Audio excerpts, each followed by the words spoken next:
Hello, good afternoon, good evening, and good morning. Saan man sulok tayo ng daigdig. Mayroon tayong, although huli na ito, pero para malaman rin ng iba, marami na kasi nagkakaisa rin na tutulong kay Inday Sara sa kanyang impeachment na marami nakiisa. Pero marami rin mga bulag at bingi. Ano? Marami rin at bulat at bingi.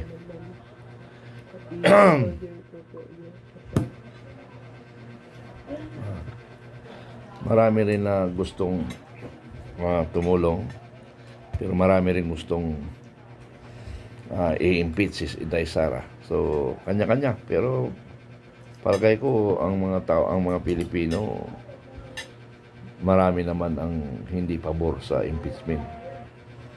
Sana magkaisa tayo. Nakikita nila yung 100 million, pero yung trillion of pesos, hindi nila nakikita. So, ganun lang.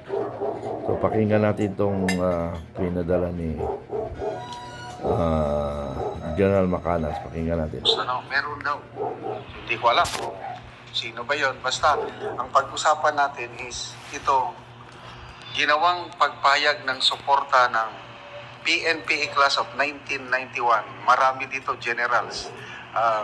Karamihan nag-retire na. I don't know kung may naiwan pa na nasa active service. So, pwede ba ito? Is it allowed? Okay, ito.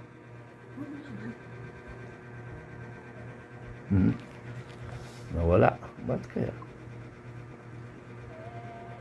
Ito, may pahayag ang Philippine National Police. GMA News posted 9 hours ago. Basahin ko pwede pala yun. Philippine National Police Academy graduates have the right to express their support for Vice President Duterte after the House of Representatives impeached her, the PNP said on Monday. PNP spokesperson Police Brigadier General Jane Fajardo made the remarks after the PNPA class of 1991 expressed unwavering support for Duterte, calling her impeachment a blatant form of political persecution meant to harass her office and tarnish her reputation. Okay? So, I think February 6 yung date ng statement of support ng PMA class of 1991. Hindi ko kaagad iblinag ito kay baka fake news. Alam niyo na, madaling gumawa ng ganun tapos i-publish. Pala, hindi totoo. But this one is post naman ng GMA at in-acknowledge na ng PNP spokesperson na pwede. Ayun, totoo pala. So ulitin ko yung nababasa kong mga post is meron pa daw susunod. So, galing ba sa PNPA class? Galing ba sa PMA? I don't know. Ulitin ko, ang PNPA class of 1991, by this time, karamihan sa kanila retired na. At kung mayroon mang naiwan pa sa serbisyo ko, konti na lang. At ito, maraming general. Of course, PNP, maraming nag-general. Okay. So, I don't know, sa PME naman, as a whole, yung Philippine Military Academy Alumni Association Incorporated, bago lang sila nagpahayag, mayroon na silang decision as an association. Marami yan. Both active and retired yung PME. Nag-decide na sila as an association of PMEers na magsalita na, makialam na, lalabanan nila ang korupsyon na nangyayari sa gobyerno. So, to me, ngayon lang nangyayari ito na itong mga PMEers, yung Philippine Military Academy Alumni Association, yung nagiging active, nagiging vocal na nagpapahayag ng kanilang sentimento sa nangyayaring korupsyon. Okay, let's see yung budget 2025. Nako, I think sa harapan 2025 si ex-Senator Lacson, PMA class of 1991. Siya na rin nagsabi na most corrupt budget in history na nakita niya, mangled o na-chop-chop yung National Expenditure Program requested by this administration. Nawala, napalitan. Talaga. At ito, sinikundahan ni ex-Senate President Franklin Trillo. Parehas sila ng sinasabi na worst, most corrupt budget in history. Dalawang legislators na nagsasabi, pabayaan na natin si Professor Cielo Magno kasi si Professor Cielo Magno ang unang nag-describe niya na most corrupt. Yung pala, wala na, medyo alanganin na si Professor Cielo Magno. ito na ang ating benchmark. Lacson is a candidate of administration sa senatorial slate. Although sinabi niya, independent ako. So hindi nila mahawakan sa yun si Lacson. Very strong yung kanyang statement na most corrupt. Kaya sinasabi ni Attorney Vic Rodriguez na diversionary tactics itong ginawa nilang impeachment. Yung inakyat na sa Senado ang impeachment, diversionary tactics para mailihis ang atensyon ng taong bayan sa real issue, itong blank BICAM report. Okay? So, anyway, na-file na yung petition, gumugulong na, I think, last 3 days or last 2 days na lang ang naiwan doon sa deadline na ibinigay ng Supreme Court for the House of Representatives and House of Representatives at Senado at ang Executive Secretary's Office to comment. Ayan na. Kailangan sagutin nila ang issue. Okay, yun din, kahapon, malaking development ito. Grupo ng Citizens Crime Watch, non-government organization, sinamahan Congressman Pantaleon Alvarez, Attorney Jamie Bundok at iba pa, nagsampa na ng kaso, graft and corruption case versus Speaker Martin Romualdez, Saldico, sino ba yun? Dalipe, Stella Kembo, and John Dos. No? Yung mga magicians, yung mga nag-fill in the blanks. So, these are all exciting developments sa political situation sa ating bansa. Na kung isuma total mo is talaga, yun na, talamak na ang korupsyon.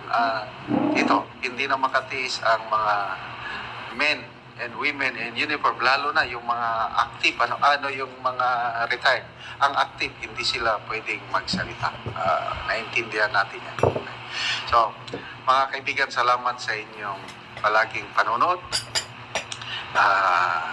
Dahil sa inyo, nakakatulong tayo sa tribong Talaanti sa Bukidnon. Okay. So, mayroong kumilos na ang Philippine National Police Academy, PNPA, Batch 91. Sumasaludo ako sa inyo, Philippine National Police, na may contemporaries, 91 rin ako, March 1, CAD. So, saludo ako sa inyo na mayroon kayong pagkilos na nakikita nyo ang katotohanan. Ang atin lang naman dito ay nagsasalita tayo laban sa korupsyon, laban sa pag-aabuso. Itong ginagawa ng administrasyon, abuso yun eh. Pero in history, ngayon lang na naimbestigahan ang intelligence fund o confidential fund. Confidential nga eh. Pero naimbestigahan. Bilib rin ako sa administration, ano. Pero yung ninanakaw nila na bilyon-bilyon, hindi naimbestigahan. Paano ba yon? Ano ba ang nangyayari sa ating bansa? So, problema lang talaga, yung aming mga ginagawa ay hindi pa sa tamang panahon. At sabi ng Panginoon, pag-aralan nyo lang muna kung ano ang magiging epekto sa sambayan ng Pilipino. Pero hindi kami papayag na wala kaming gagawin. Ano? Hindi kami papayag na walang gagawin. Dapat may gagawin tayong Pilipino. Ngayon, yung mga nainip, mainip lang kayo talaga. Kasi kami ang kami ang nag-isip. Ang daming ang dyan mga batikos. Ang daming sinasabi sa korupsyon. Ang daming sinasabi sa mga abuso. Yung armed forces nga hindi nga kumikilos na ang mga partido komunista nasa gobyerno na. Andyan na sa Congress pero walang magawa. Because that is politics. Ano? Pero bilang isang military, sa aking palagay, may magagawa tayo. Sa akin nga nung nasa serbisyo ako, di baling matanggal ako, di baling makulong ako, kung inaakala ko ay ginagawa ko ang tama para sa bayan, gagawin ko yun. Para lang magiging peaceful ang ating bayan. Kasi may mga bagay-bagay na pag ginawa mo, it's violation to the Constitution. Kasi minsan yung batas, minsan hindi rin naiintindihan. Pero although that is our basis, kung wala kasi batas rin, baka magkagulo tayo lahat. Pero mga kaibigan ko, tuloy lang tayo. At least ang Philippine National Police Academy 91 ay kumilos na. Maraming pang susunod na Philippine National Police. Si Grahildo, bakit hindi natin tulungan si Grahildo na siya ay nanindigan lang sa kanyang prinsipyo? O hindi, wala na tayong masahan kay General Marbel at saka kay General Torre kasi nga sila yung mga bataan ni Bangag. So yung mga matitinong pulis, kahit pa paano, pwede naman kayo magsalita, and that is your right. Na kung alam mong tama si Grahildo, bakit hindi nyo suportahan? Ano? Suportahan natin. Kaya nga, humanga ako kay Grahildo dahil ginagampanan niya yung para sa bayan. Hindi siya nagagawa ng kwento. Totoo yung mga sinasabi niya. Ngayon, gusto niya ibahin yung usapin para maging tama yung kalukuhan ng Congress. Hindi po pwede yan. Ano? So, mga akademyan, pero sa reserve, wala ka tayong maasahan sa reserve Mga alanganin ang mga reserve Di bali, kami naman ni Supremo, we are representing the reserve and the PMA. Ano? So, nirepresent namin yung reserve at saka PMA sa anumang nangyayari ngayon. Pero kung naging successful tayo, so at least yung PMA 83 at saka OPC Reserve 91 ay kumilos para sa bayan. Ganun lang kasimple tayo. So, maraming salamat sa panonood nyo at magsusubaybay. Patuloy lang tayo na magsubaybay at hindi kami tumitigil. Huwag kayong mainip. Darating tayo dyan. Maraming salamat. Sumasaludo ako sa inyo.